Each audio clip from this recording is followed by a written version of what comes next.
நம்ம யாருக்குமே ஓட்டு போடுற உரிமையே இல்லைன்னு சொன்னால் நம்புவீங்களா? முக்கியமாக நம்மளுடைய டிவிகே தோழர்களுக்கு அந்த ஃபார்ம் கிடைக்க மாட்டேங்குது, கொடுக்க மாட்டேன்றாங்க அப்படின்ற சில கம்ப்ளைண்ட்ஸ். இது யார் பண்ணுறாங்க அப்படின்றது நான் தான் சொல்லி தெரிய வேணும்னு ஒன்றும் அவசியம் இல்லை உங்களுக்கு. இப்போ இருக்கிற ஆட்சியாளர்கள் அவங்களுக்கு கைப்பாவையாக இருக்கக்கூடிய சில பேர் இதை செய்ய ஸ்டார்ட் பண்ணியிருக்கிறாங்க. நான் விஜயனா எஸ்ஐஆரை கொண்டு வந்தது யாரு, எஸ்ஐஆரால யாரு பாதிக்கப்படுறா அப்படின்னு நல்லாவே உங்களுக்கு தெரியும். எஸ்ஐஆர்ன்றது தேர்தல் ஆணையம் பண்றது, அதுக்கு பின்னாடி யார் இருக்கிறான்னா பாஜக இருக்குன்றது தெரியும். ஆனா வீடியோல எந்த இடத்துலயுமே பாஜக தான் இதை பண்ணுது, பாஜக தான் இதை செய்யுது, பாஜக நம்மளோட ஓட்டு புரிஞ்ச பக்கம் ஏன் அவங்களுக்கு ஒரு வார்த்தை கூட சொல்ல முடியல. எஸ்ஐஆரை கடுமையா எதிர்க்கிறது திமுக, அது உலகத்துக்கே தெரியும். இந்த நேரத்துல பாத்தீங்களா நம்மள முடக்கிறதாக தான் திமுக அப்படிலாம் பண்ணுது அப்படின்லாம் அசிங்கமா பேசி வச்சிருக்கிறிய. அவ்வளவு பயமா பாஜக உனக்கு?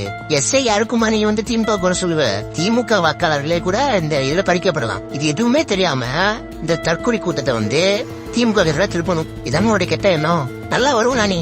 பாஜக உன்னை இயக்குதுன்றது இது மூலமா நல்லாவே தெரியுதுண்ணே.